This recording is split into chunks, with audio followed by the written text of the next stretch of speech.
April 1985, WHAM made history, becoming the first Western pop group to perform live concerts in communist-run People's Republic of China. Also vying for this accolade were the rock group Queen.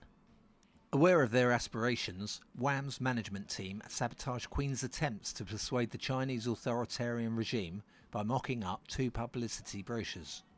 One brochure portrayed WHAM fans as pleasant, well-dressed and well-behaved middle-class youngsters, whilst the other brochures saw Freddie Mercury dressed in flamboyant clothes and in provocative poses, with their fans dressed in leather and donning long greasy hair. The Chinese authorities took the bait and opted for the polite, obedient and safe entity that was WHAM. 14 months later, in June 1986, George Michael and Andrew Ridgeley performed their farewell concert at Wembley Stadium, George going on to pursue his solo career. As George said at the time, I think it should be the most amicable split in pop history if we do it properly. WHAM had become one of the world's most successful pop acts of the 1980s, selling more than 30 million records worldwide from 1982 to 1986. WHAM's origins dated back to September 1975, when at the age of 12, George started his first day at Bushey Mead Comprehensive School. His teacher asked who in the class would like to look after the new boy. Classmate Andrew Ridgeley's hand shot up to volunteer and take the new boy George under his wing. Having the same sense of humour, both boys immediately took a liking to one another, and according to George, Andrew was handsome, popular with the girls, and the boys wanted to be just like him. Both boys had an interest in music, and over their formative years, George encouraged Andrew to spend his time and energy on their shared passion. Their friendship blossomed, and the two boys formed a strong bond through their humour, love of music and genuine regard for one another. In the summer of 1979, after much cajoling and persuading by Andrew, George relented and agreed to form a band. The executive, consisting of three other members, Paul Ridgeley, Andrew's brother, David Austin and Andrew Lever, played their first gig on Guy Fawkes Night, November the 5th of the same year, in a Methodist church hall in Bushey.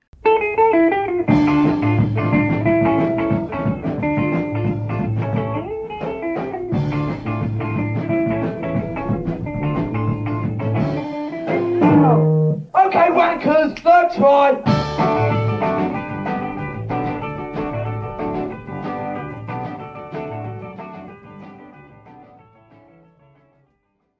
The band was a ska outfit whose name attempted to conjure up all the handmade mohair smoothness of the current two-tone movement dominating the British charts. They secured a number of local gigs over the next 18 months, but failed to make any significant impact. At roughly the time the band formed, George and Andrew had reached school leaving age, with George opting to stay on at school studying art and English literature as a sixth form student.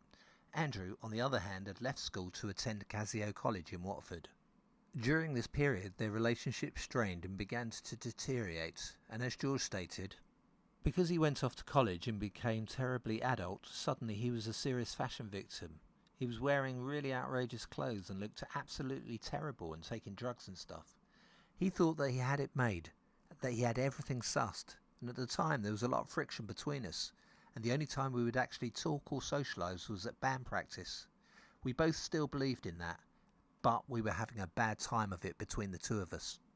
Even so, the two of them took time off school and college to travel to London, trying to promote their demo tape to record labels.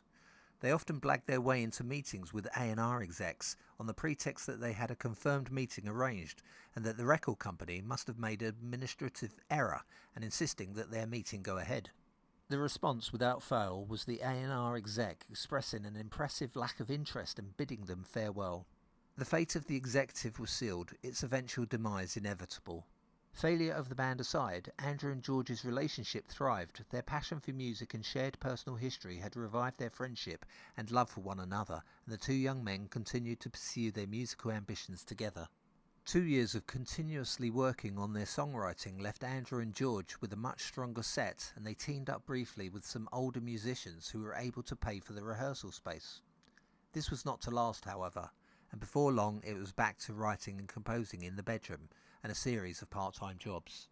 1981 rolled on, and George, trying to hold down that series of part-time jobs, was sacked from his dad's restaurant for giving the wrong drink measures, sacked from British Home Stores for not wearing a shirt and tie whilst working in the stockroom, working as a cinema usher, a building site labourer and a restaurant DJ. I worked here for 9 months. This is the Empire Cinema in Watford.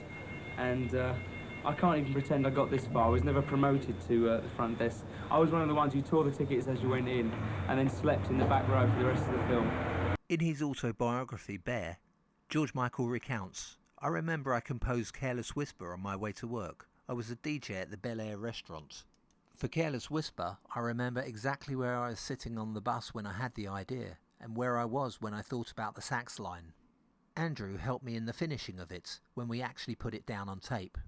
He lived in this really awful, horrible flat in Peckham with Shirley Holloman, his girlfriend. They tried to live there because I think that Shirley wanted to get out of her house at the time. In the evenings, we would sit there and try to write, and I remember we finished Careless Whisper there, but really we did a lot more lyrical than musical collaborations. On the very last night that I worked as a restaurant DJ, I played the demo of Careless Whisper. I knew it didn't matter if I got into trouble because I had already given him my notice the week before. So, right at the end of the night I played it.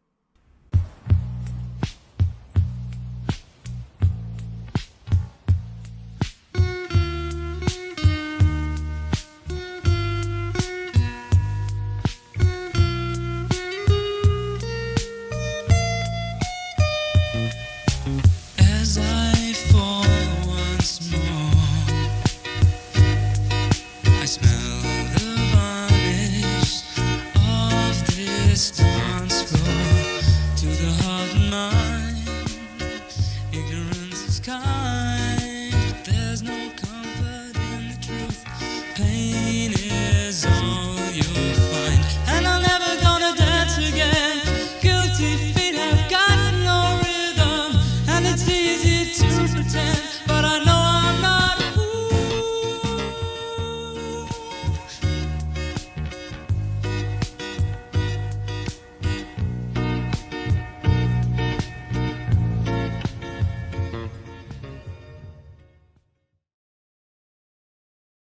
They'd never heard it before and the floor filled. I remember thinking, that's a good sign, and I wondered what was going to happen to that song later on. Around the time of Peckham, George and Andrew certainly hit a creative streak, working on the songs that would chart their career flight plan for the next few years.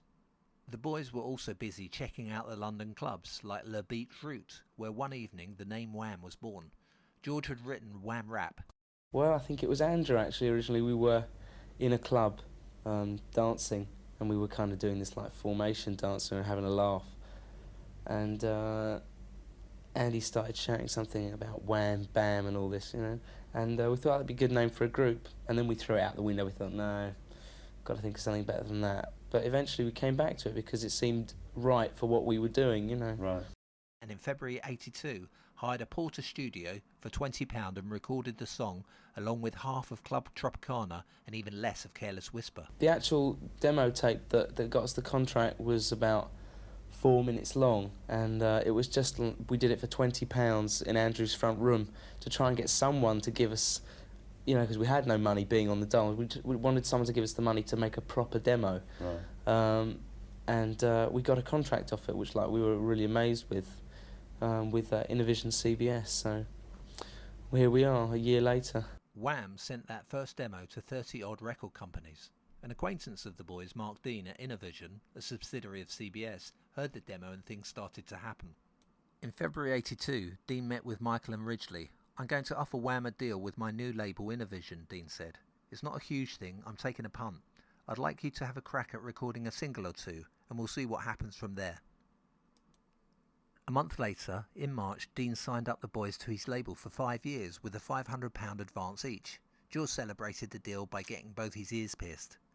They were to get 8% of royalties from single and album sales in the UK, plus 6% for album and 4% for singles sold elsewhere in the world. Even unknown groups can expect to get between 10 and 11%.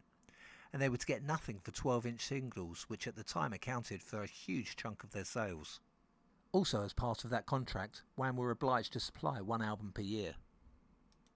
Signing the contract was an action they were later to regret, but for the time being, as George said, you can't hide that excitement of being 18 and being a pop star. It's just there. Being unknown, they promoted Wham in a series of nightclub personal appearances, the boys dancing and miming with their backing singers Shirley Holloman and Mandy Washburn. Mandy later replaced by DC Lee, who later left, being replaced by Pepsi DeMarc. And then when the boys got the record deal, they were asked to do a PA.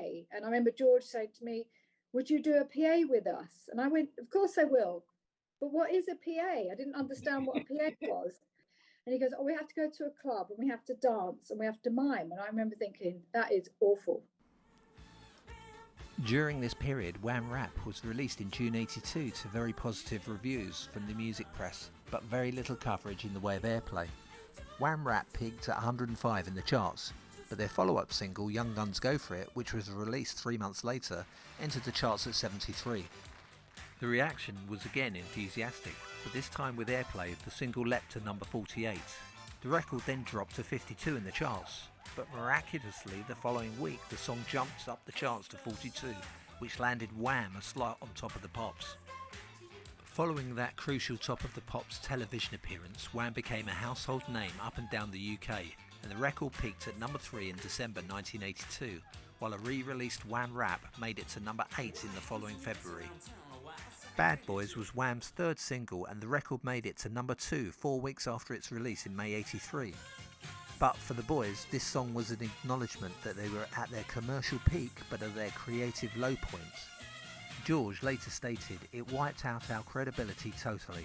Wham, who strutted through the Bad Boys video as such a pair of wankers. And he was anxious with his serious ambition of becoming the biggest group in the world. The spring of '83 saw him back in the studio working on their Fantastic album. By now, George was writing all the material himself. To Andrew's credit, the pair had agreed that Michael was the stronger songwriter and would take creative control. The imagery and the sense of what Wham was came entirely from Andrew. And George, when he was younger, wasn't pleased with the way he looked and was, and had copied Andrew. And eventually he became a pretty good lookalike, so that, contrary to what most people say, that Andrew had no part in Wham, it was totally the opposite. Wham was Andrew. It wasn't even Andrew and George, it was Andrew and Andrew, the real Andrew and the fake one. So it was difficult to identify then what their respective roles were in the songwriting, but they were totally essential to the projection and recording of them. But as time went on, I think George, partly because he really did feel that the group wasn't him, he put more and more effort into the songwriting and production and began to take it away from Andrew. And Andrew was reasonably indifferent to that and was an easygoing person, so he let George do it. The funny part about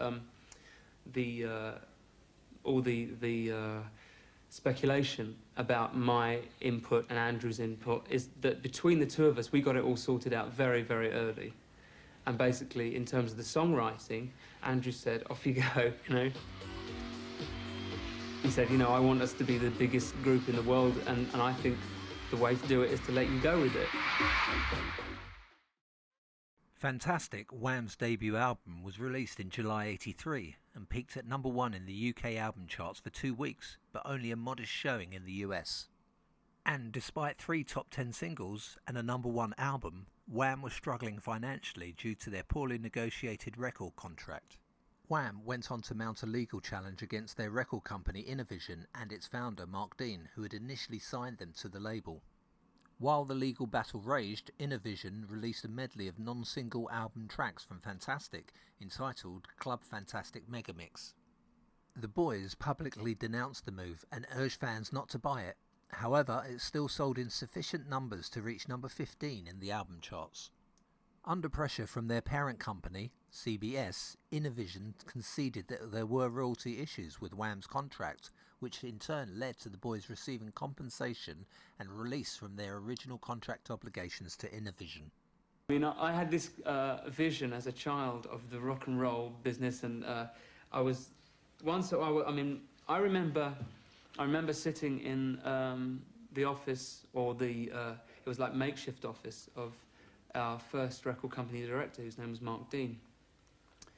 And I remember being so, you know, I was almost like kissing the ground where you walked, and I was just so pleased that I'd got this break, and I knew I was actually officially going to be able to go home to Mum and Dad and say, I'm going to get a record contract. And it was like overwhelming for me that I just thought for about 3 or 4 weeks I would go into meetings and sit and talk to people and make it totally clear to them I was perfectly prepared to do anything they wanted. I would do whatever they wanted if they could make me a pop star, right?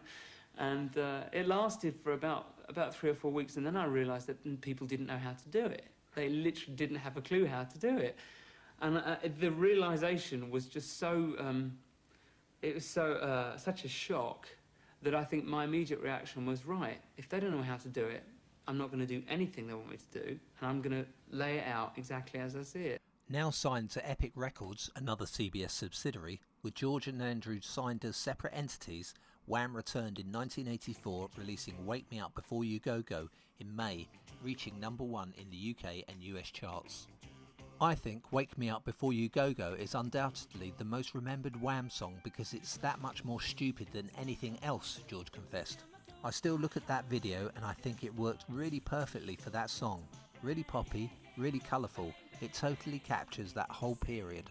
But although I see it working as a video, it makes me cringe for myself, because what I was then and what I am now, one of them has to be fake. I just hope people realise that the old one was fake. But I was completely into the idea of being screamed at. I was very young and I can't pretend my ego didn't need that. I look at videos such as Wake Me Up Before You Go Go. Snigger, snigger, you know? I mean, it's like, it's... that wasn't it that worked. bad, I mean, it George, are you? worked. I mean, as a video, it worked. Yeah. And it sold a few, didn't it? Again, it sold a few. No, I'm not talking about the record here. I'm very proud of that record as a pop song. But looking at the presentation of it, Andrew and I like camping it up like crazy.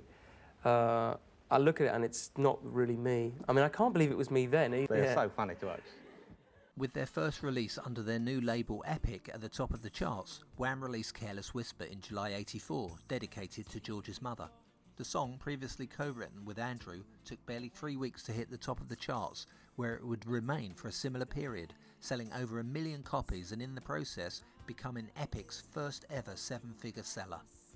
The run of hits continued into October, with Freedom becoming the group's third #1, holding that position for 3 weeks. And November was an exceptional month for the group, with their second album Make It Big entering the UK charts at #1, and Wake Me Up Before You Go Go reaching the top spot in the US in the same week. As with the first album Fantastic, George wrote all but one of the tracks, including Careless Whisper, co-written with Andrew, and produced and arranged the entire album. Their next release, the double A side, Everything She Wants and Last Christmas, failed to reach #1, held at bay by charity fundraising record Do They Know It's Christmas, recorded by Band Aid, a gathering of major British and Irish recording artists, including Wham, donating their time and celebrity in a bid to raise funds to alleviate the suffering being endured by famine-stricken Ethiopia. What we do is we play music and we write it, and that's what everybody here is doing. So we're giving something of ourselves, I suppose, is the best thing to say. It strikes me as being a complete obscenity that at the moment the grain silos of Europe and Midwest America are bursting with food, and that they don't immediately release it to these people dying there is a crime in which we're all partaking. And unless we do something about it, us in our way and anybody watching this in their way, then we're going to be guilty, I think, until the day we die. And I suggest that if you're watching this, you do what you can to help stop it. In a little publicised gesture, royalties from the competing Wham record were also donated to the Band Aid charity. March 1985 arrived and Wham made the headlines around the world by appearing in and performing their historic concerts in the People's Republic of China.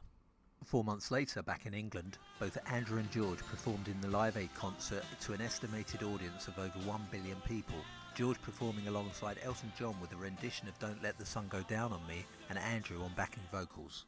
Further hits ensued in 1985, with I'm Your Man topping the charts in November and a re-release of Last Christmas peaking at #2 as it had a year earlier. Although the decision wouldn't be made public for a further 5 months, Andrew and George had already decided in November '85 to formally disband Wham the following year. The plan was to fix up a farewell tour and concert and then make a public announcement about their decision.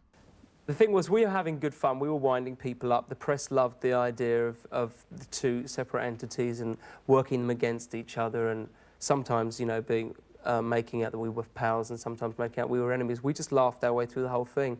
And when it came to an end, it was simply because musically I had actually had enough, and that I understood that from a musical point of view things were going to go downhill, because I was no longer, well, neither of us were teenagers anymore, and we were both getting a lot older mentally than perhaps we would have done in 3 or 4 years of like a normal life. But I felt, especially at that time, I was going through a bit of a hard time, and I felt already about 50, you know, and I thought this is going to be a bit of a joke. But there was never any question that we would finish the group before its a normal lifespan, because it was not a musical entity. It was an image entity, and it was a group that was based around an image and music, but that one wouldn't work without the other. And the image had to be two young guys, you know, having a good laugh, having a good time. And when that became boring for us, it was soon going to become boring for other people. Matters weren't helped by Wham's manager Simon Napier-Bell placing stories in the press which supposedly hinted at a major row between George and Andrew being behind the decision to split. George was quick to put the record straight.